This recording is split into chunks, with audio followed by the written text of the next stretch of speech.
Yeah, welcome to the DOJO, baby, man. Have no fear. TyKwonDoe is here, man. Listen, we in the dojo, and it's time to go deep on this topic. It's time to look at this on a level that I haven't seen anyone talk about it. I see a lot of people picking sides. I see a lot of people shaming and directing the blame at this particular thing. And I want to take this topic and go deeper on a more subconscious and spiritual and intuitive level, because there's a bigger picture here which I feel like everyone is missing. And you'll understand in a second why I say that, because looking at overall, if you don't know what's going on, let me take a two steps back before I go deep. You have Will Smith and Jada Pinkett Smith, right? Husband and wife, who have been probably two of the most popular people in the world in like the last week, especially like the last couple of months, because of the things that's been being brought to the surface about their marriage or their relationship overall. And one of the things being them having an entanglement, where the public found out that they have like a sort of open relationship where they mess with other women and other men on the side, or whatever the case may be, right? But I don't want to direct that on any of this. I want to focus this on the individual level, the deeper level of a statement I want to make about Will Smith in regards to Jada. And like I said, this video is not to bash Jada. This video is not about criticizing anyone or her or what she's doing. I'm going to speak on two things about this: the spiritual level and the level of principle, right? The first thing I want to say is that because of Will is not attached to Jada, right? Will is attached to how Jada can make him feel complete. And I'm going to make my case for that statement, right? And I'm going to expand on that to say that in life, we are taught by somebody how to be somebody to somebody. In this grand mouse wheel of somebodyism, or whatever the fuck you want to call it, right? And I say that to say that in Will Smith's life, right, he's Fresh Prince of Bel-Air, superstar, successful actor, successful businessman. Excuse my lisp, right? Because I just got braces like a week ago, so certain words are coming off a little funny. But I want to say that Will Smith looks at Jada as that journey into self, to find the love for himself that he has never had. And why am I saying this? Well, when you look at the levels that he's willing to go to prove his love for her, or to honor his love for her, to get her approval, to win her over, and to just be a good husband for her, right? And not to say he's perfect, but we're just speaking on the effort that he goes to and the length he goes to earn her love. You see that it's coming from the sense of self that he's missing. And why do I say that? Because anybody who loves themselves enough does not allow themselves to be put through certain things, because you're a box. There's a sort of box that everyone has when it comes to self-respect. And no matter if it's family, friends, dog, cat, like, I don't care what it is. When you aren't being treated in a manner which truly respects who you are, or honors who you are to that person, and you love yourself, you simply subtract yourself from that relationship or interaction. It's that simple, right? If I am doing or dealing with someone and they don't treat me how I want to be treated, I simply leave the person alone. The only people in life who don't do this are people who have low self-esteem and low inner love for themselves. And I'm trying to simplify this before I get super deep, because I can really go on and on about this, and I'm gonna make it deep, but I kind of want to introduce y'all to this idea, because the point I want to make about this is for you to notice that what you do in your life that is similar to this level, and so that you don't take yourself to the extremes and lengths that Will is going to, rather than simply loving yourself. Because for all of us, it may be different, right? For on a simpler level, it may be materialistic things. You may put on designer clothes. You may wear something that's trending. You may do things that make you somebody in the eyes of somebody, viewing yourself through the eyes of others in order to feel the love that you don't already have for who you are as you are and what you are as is. And accepting yourself on that basic level and standing on that core of who you are. See, when you can't do that is when you do things like this. When you fight for someone's love, when you fight for someone's approval, when you live up to other people's expectations, when you beg and get on your knees and crawl that someone sees you, that somebody sees you as somebody. I'm going to keep using this word somebody because, like I said, growing up, we all have this, right? Society may give us this standard. It may come from the expectations of our environment. I'll give you one from where I grew up. I grew up in Philly as well. And, the expectation we may have is being a real nigga, being tough, being masculine, especially as a man. You know what I'm saying? So these certain expectations which we grow up to meet is essentially how everyone on an individual level is taught by somebody how to be somebody to somebody. And let me take a sip of water because it's about to get deep. Excuse me. When we don't realize and stop the chain of that crowd mentality, which encourages conformity, which doesn't appreciate the differences that everyone has and encourages those differences, it can transgress and take different shapes and forms. For example, for Will, obviously here it's not trying to be some tough guy. Obviously it's not trying to be cool and fashionable, right? It's his wife seeing him as the type of man he is not.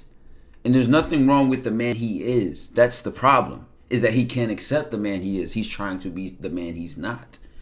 And the fact that, that they're just, from my opinion, I'm no expert, I don't think they're compatible on a deeper level.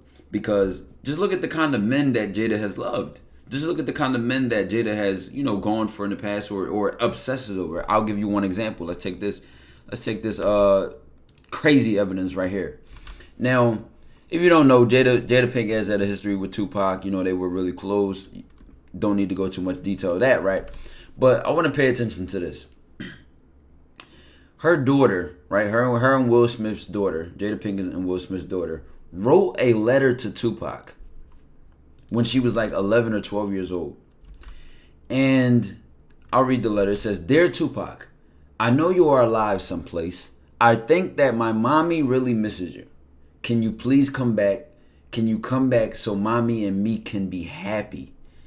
I wish you were here. I really do. Love, Willa."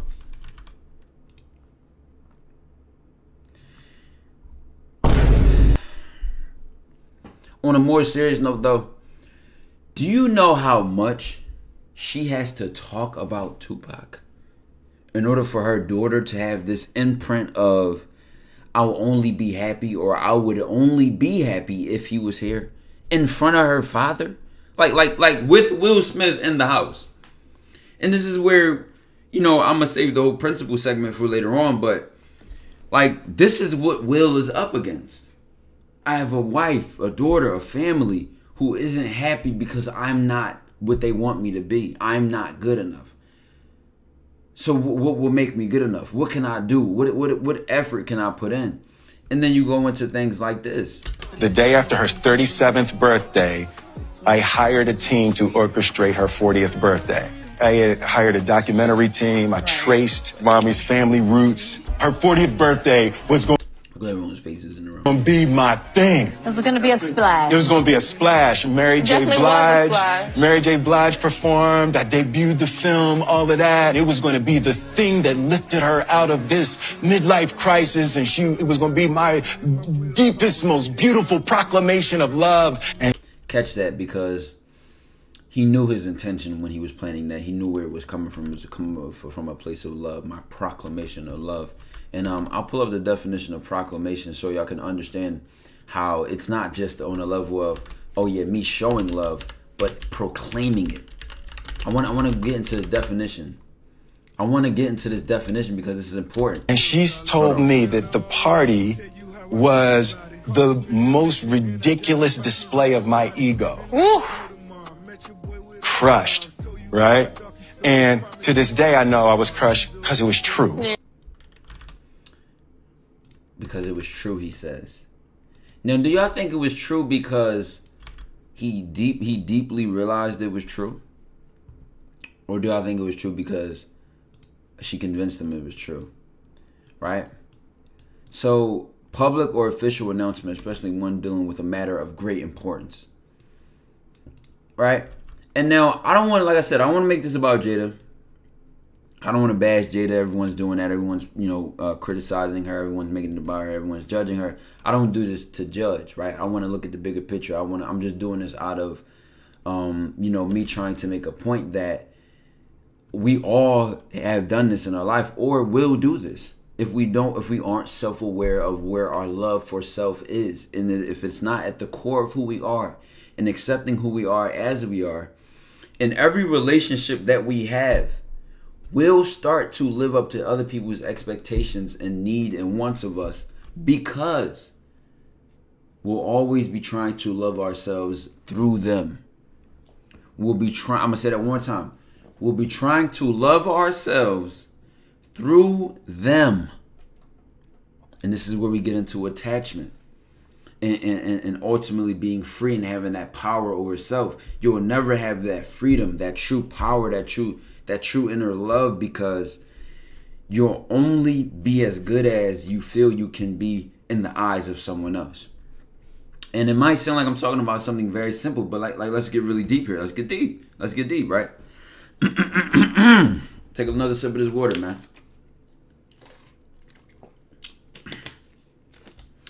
When Will is in a household, right? As a daughter, a family, a wife, whatever the case may be, and he even openly spoke in the past of how jealous and envious he was of Tupac, whatever the case may be, right? And you kind of sort of see that he wasn't always and is not happy with who he is as he is in his own nature of himself. Now, like I said, I don't want to make this too directed at Will because we all have this component of us in ourselves on some level if we're not self-aware and we're not, working towards our foundation on that. And the problem is that once we say, okay, who I am is not good enough, then what am I supposed to be? And then what we use when we go externally, we go outside of ourselves to find out what that is. That's when the self-harm happens. And I'm not talking about, someone, harming themselves quite literally, but the self-harm, the Will Smith going on stage and slapping Chris Rock on national television on Jada's behalf, and then for something like this to come out, for her to not even honor him, for her to not even stand by him in the eyes of the public. Let me fix the screen. Jada Pinkett Smith reportedly wishes Will Smith didn't slap Chris Rock at Oscars, says he's overreacted. As his wife. Now we're getting into the principle. I'm going to tap back into the deeper side. Now we're getting into the principle, the honor of things. As his wife, you can't even have his back in public? Because when we even get into the very nature of how all of the bad things we've heard about Will Smith in the past, 10 years has come from her mouth, we go,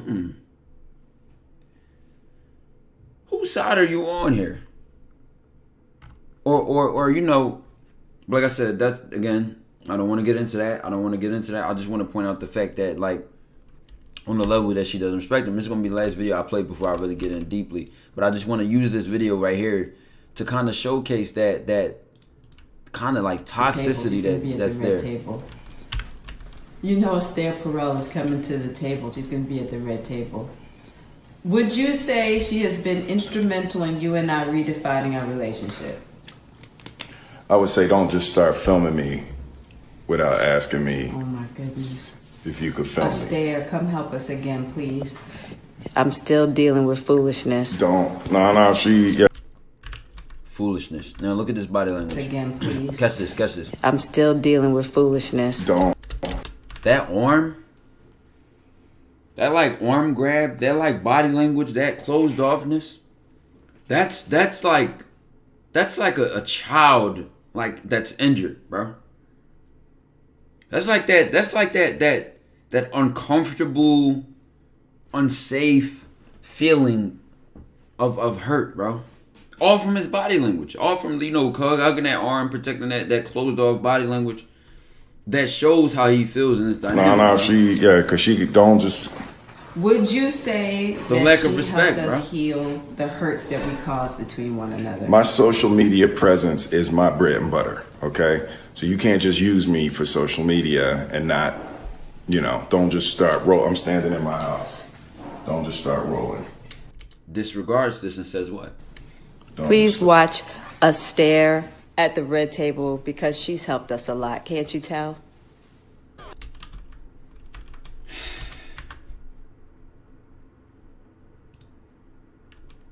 Tough.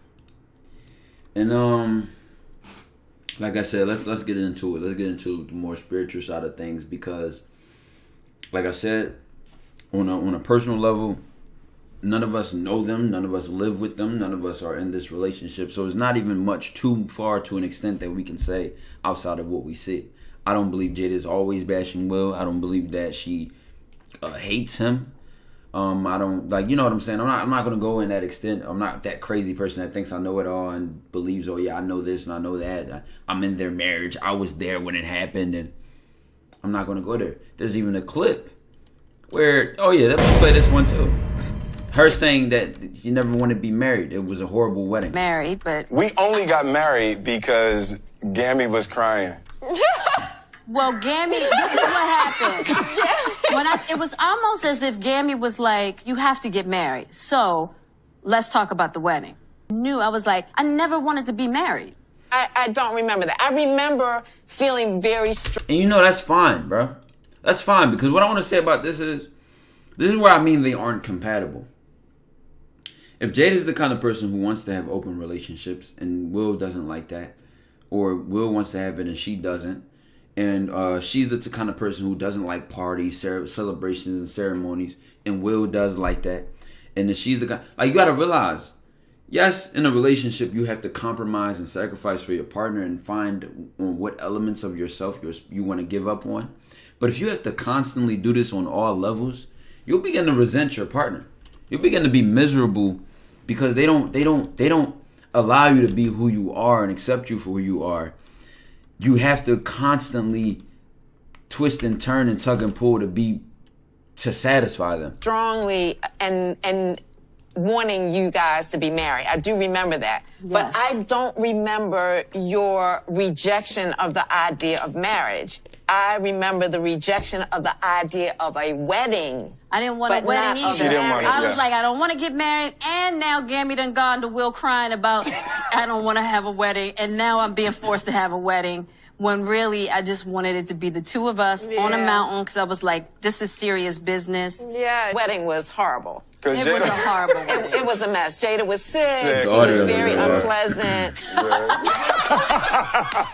Wouldn't cope up, but she was sick. And that's the last clip I'm gonna show of, just bringing up clips from the internet. But like I said, outside of Will Smith and Jada Pinkett, don't know them personally. We're gonna stop at that level. I want to go deeper into what this says about us as people and us as a society, and how we can use this to how I can use this to benefit my community or anyone who's watching this or paying attention to this. Realize that in your life, on all levels, right? Based on how you dress, how you talk, what you wear, what you say and don't say, what you do and don't do, how you, like, everything you have has been taught to you by somebody. Now, it can even go further and deeper to say that somebody who's taught you was taught by somebody, obviously, right? And what can happen oftentimes that somebody is teaching somebody how to be somebody in the eyes of somebody. We're all living up to each other's expectations. And oftentimes on a societal level, we have this sort of bar or level or standard that we hold each other to that doesn't accept who we are and our differences in itself. And it doesn't encourage who we truly are on that level, because who we truly are might not fit the norm or might not conform to what the standard of society is at the time, how we dress, how we talk, how we identify, whatever the case may be. And that can take forms on all different levels, depending on where you're from, what year you grew up in, your environment, anything, your household, the religion you have. I mean, watch my video on the allegory of the cave. Do you know who you truly are? Watch that full video on the 3 levels of mental complexities, and you'll understand what I'm saying. But I say that to say that when we continue that growth in our life, and we never put our foot down, and we're always still walking around and moving with the puppet strings of the expectations of somebody, we were taught by somebody to be somebody for somebody, right? We still have these puppet strings in our body. We're still moving with the influence of somebodyism, or trying to be that, right, in the eyes of someone else. And as long as you continue to do that, you will never, ever be internally happy. Because on the opposite side of that, you get to be what? You get to be intentionally conscious about everything you say and do. You get to get out of life what you want out of life. You get to be in life who you want to be in life. You get to stand on your core of who you are and embody that to its fullest extent without worrying. And like I said, forgive my braces, I just got them not too long ago, so the lisp is kind of dragging. But you don't worry about, am I good enough? Is that right? You just are, and you just do, and you just be. And this confidence is not a confidence which can be validated, because you validate yourself as self-sustaining. It is an inner confidence which no one can touch, because they did not create it, or they might not even be able to understand the levels that it goes to. Because imagine I do something or say something, right? And it comes from a deep place of love, a deep place of intention, and something I crafted within myself to do or say. And someone else says, well, that sounded weird. Well, that sounded sus or gay, or that sounded corny, or that... They're entitled. I can simply say, from the core or the foundation that I stand on, I can simply say, you're entitled to your opinion. That's fine. It doesn't change who I am. It doesn't make me who I am. And then that's when you sort of realize, right? I'm gonna give y'all a taste of the power that comes from the other side of this mountain. You sort of realize that what people say and think and feel are honestly not even projections of them. They're projections of who they think they are. And then who you are, I am not who somebody thinks I am. They are who they think I am. Why? Because it's that filter that they have. It's that viewpoint and perspective that they have, which guides their life, not mine, unless I let it. Unless I live up to that standard and expectation. Unless I try to fulfill that role which they set out for me, or that they're following themselves, right? And the power you get from this is that you sort of just stand there on your own square, and you realize how unnecessary a lot of reactions are that you may have, because you just let things be. You can sit there and let an opinion fly directly at you and miss because it didn't hit you where you are. They're only aiming at who they think you are, or who they are projecting that you are from their level of perception, or a level of awareness of you. And then when you know yourself on a deeper level, you don't move, you don't react, you don't feel anything at all, really. You may laugh, you may have a discussion, or be able to talk to that person, but it won't ever hit you at your core, because you know where your core is at. However, when you are still living at their standard, when you are still living at their expectation, you get defensive, hostile, reactive, because you're playing at their game, you're playing at their level. You're a puppet with these strings in your back, which is moving and easily moved based on what they say or do or think, because you're still being somebody to somebody for somebody.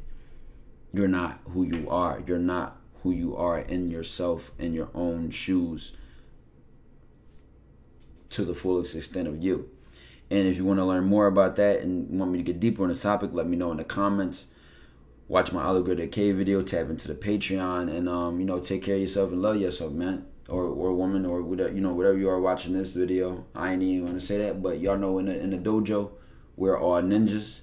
We're all inclusive. Dojo to the moon, to Saturn, and we leaving the solar system. The limps won't even know we exist. We taking off, baby.